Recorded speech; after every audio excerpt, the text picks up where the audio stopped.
Some say at one point he represented white Bahamians, giving a voice in parliament to the ilk of people. Sweeting and Pinder now has that distinction.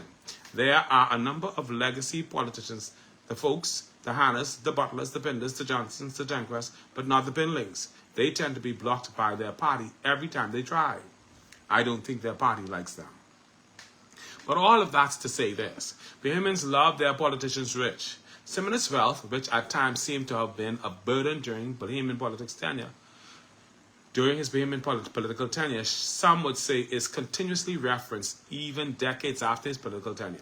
I'm not sure how Brent Simon used his personal wealth to empower black Bahamians. However, but his father, Pop Simon, is heralded as giving hundreds of low-interest personal loans for housing to the masses. Then there is the Bahamas' new mega-millionaire politician, Tobaz Bastian, the new great white hope, who many a black Bahamian is anticipating to be the savior of the black masses, or at least the Fort Charlotte constituency.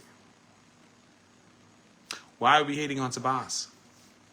What is the problem with one of us being rich and entering politics? Island Luck didn't do any worse than anybody else who was before them in terms of running their business.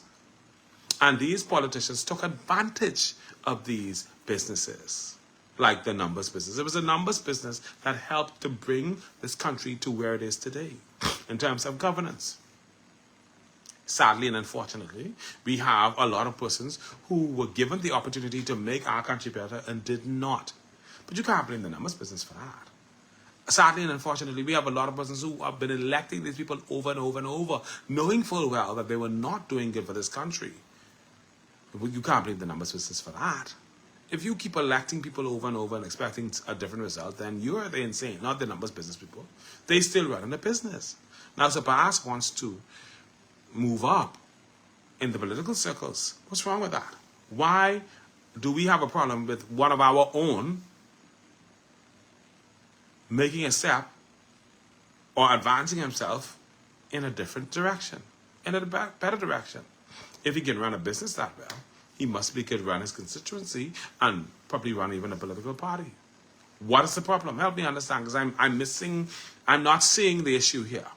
And for those people that are trying to accuse Tobaz or tie Tobaz to Bahamian suffering,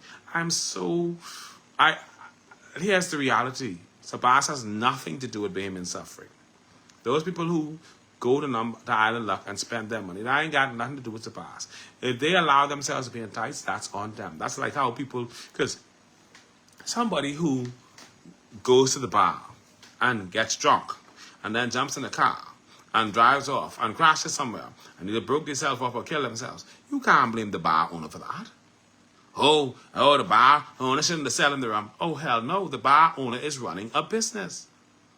It's not his responsibility. He's not there to babysit. He's running a business. If you decide to take advantage of the business, that's on you. That has nothing to do with the bar owner. Tobaz was in the first numbers man. You had many before him, and people gambled all the time. Somebody decided to gamble the rent money. That's not on Tobaz. Somebody decided to steal their company money. That's not on Tobaz. That's on those people who decide to make those decisions. You cannot blame the person running the business. You go and you buy sugary drink after sugary drink. Only sweets you want to eat. Buying all these things, and all of a sudden you develop diabetes. That's not on the business that sold you the sugar.